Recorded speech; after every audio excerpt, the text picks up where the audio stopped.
Have new information that could affect the fate of a Highland Park cop and his lieutenant, who are both under investigation tonight for alleged misconduct and abuse of power. We're now learning one was previously accused of assault with intent to murder. 7 investigator Jim Kirchner is live in Highland Park with the new developments for us. Jim, what have you learned? Carolyn, this is new information to us, and my sources say relatively new information to Highland Park investigators. That begs the big question. Did Curtis Wilson disclose this case before he was hired and put on the streets here in Highland Park as a reserve police officer? In this case, he was working as a bar bouncer when he shot and nearly killed a customer. My son is a good kid. He's a good kid. He's trying to help the city, around the city. He's going to go off through it. He jeopardized his life. She's talking about her son, Curtis Wilson, who works as a reserve cop in Highland Park. According to this 2013 Detroit police report, he was working security here at the Club Celebrity on the west side when he tossed out a guy who then went to his car, got a gun, and started shooting. Wilson shot back, telling police he used his black semi-automatic .45 caliber handgun.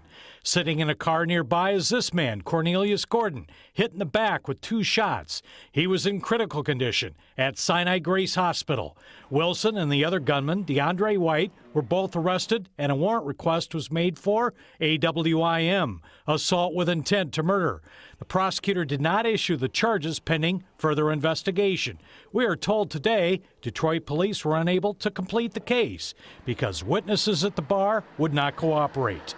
This comes as Wilson and Highland Park Lieutenant Jamil Edwards are under investigation for what they did in Dearborn last month. If you're actually truly a police officer, you show me the ID and stop being a You don't belong here right now, driving this vehicle, and you know that. It turns out Curtis Wilson was working as armed security at the Post Bar, and he drove a Highland Park police SUV, parking it halfway up the sidewalk. That vehicle is assigned not to Wilson, but to Lieutenant Jamil Edwards. This is her driving it home a couple of weeks ago. Maybe you're a big shot, man. I don't know. I don't really care.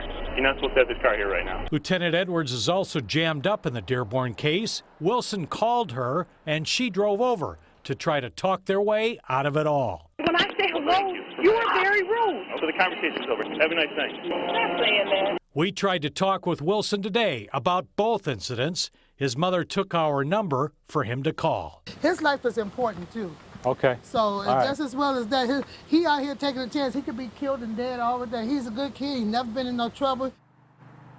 Wilson did not call us, I can tell you. Highland Park Police Chief Chester Logan would not comment on this bar shootout, he says, on the advice of an attorney, but he says the internal investigation here is wrapping up, and he will have a decision on Reserve Officer Wilson and Lieutenant Edwards by the end of this week.